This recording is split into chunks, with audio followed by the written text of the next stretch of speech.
오늘은 거룩한 주일입니다. 다 함께 찬양하며 하나님께 예배드리겠습니다.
어리석은 자는 그의 마음에 이르기를 하나님이 없다 하는도다.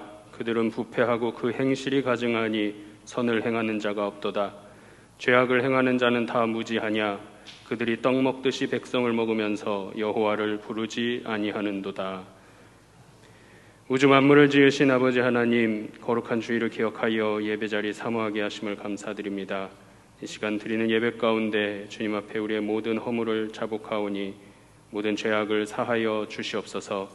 말씀을 통해 세임 얻는 귀한 예배 되기를 원하오니 주님 임재하여 주옵소서. 모든 말씀 예수 그리스도의 이름으로 기도드리옵나이다. 아멘.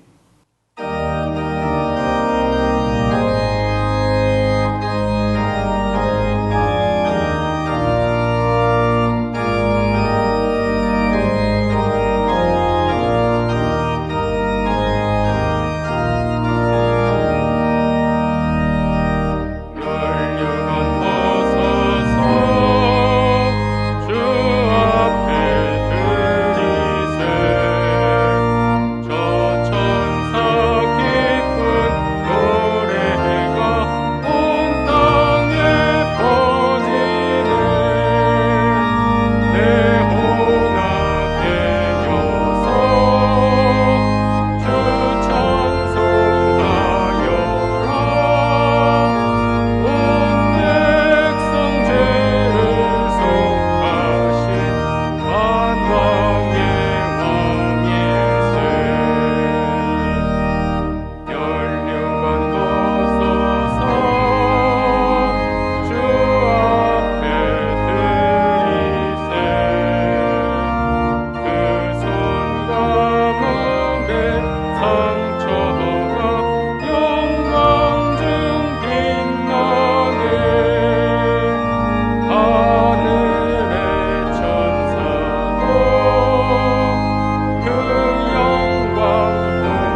나는 전능하신 아버지 하나님 천지의 창조주를 믿습니다.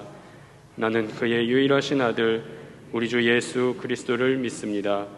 그는 성령으로 잉태되어 동정녀 마리아에게서 나시고 본디오 빌라도에게 고난을 받아 십자가에 못 박혀 죽으시고 장사된 지 사흘 만에 죽은 자 가운데서 다시 살아나셨으며 하늘에 오르시어 전능하신 아버지 하나님 우편에 앉아 계시다가 거기로부터 살아있는 자와 죽은 자를 심판하러 오십니다. 나는 성령을 믿으며 거룩한 교회와 성도의 교제와 죄를 용서받는 것과 몸의 부활과 영생을 믿습니다. 아멘. 인애하시고 자비하신 아버지 하나님, 오늘도 우리의 생명에 호흡하는 은혜를 주시어서 주의 이름을 부르며 찬양하게 하시니 감사드립니다. 성도들이 아버지 집 성소에 모이게 하시고 가정에서도 한자리에 모여 예배드릴 수 있도록 인도하여 주시니 감사드립니다. 온 성도가 성령으로 서로 교통하며 한마음으로 주님께 나아갈 때 하나님께서 연락하시는 영광스러운 거룩한 예배되게 하여 주옵소서.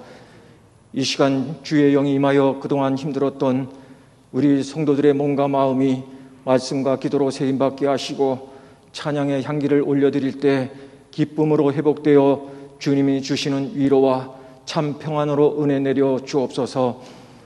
아버지 하나님, 십자가 보혈의 은혜로 살아오면서 우리의 삶 속의 모든 것들이 하나님 앞에 감사할 것과 그리고 회개할 것밖에 없는 인생인 것을 고백합니다.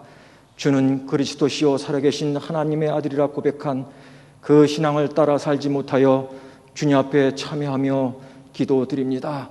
세상 욕심의 마음을 빼앗겨 물질과 육신에 매이고 근심 걱정에 얽매이면서 신앙의 양심까지 지키지 못하여 지은 허물과 죄를 긍휼히 여기사 하나님 우리의 죄를 용서하여 주시옵소서.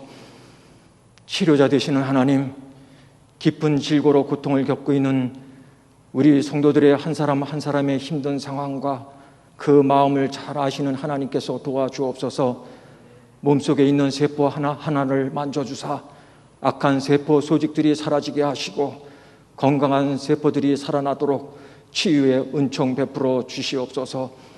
코로나 장기화로 기업과 사업장, 서민들의 일터, 여러 가지 복잡한 문제로 생존의 고통을 겪고 있는 성도들의 가정을 굽어 살펴주시사 홍해 바다에 길을 내신 여호와 하나님께서 길을 열어 주시옵소서. 오늘 교단이 정한 순교자 기념 주일입니다.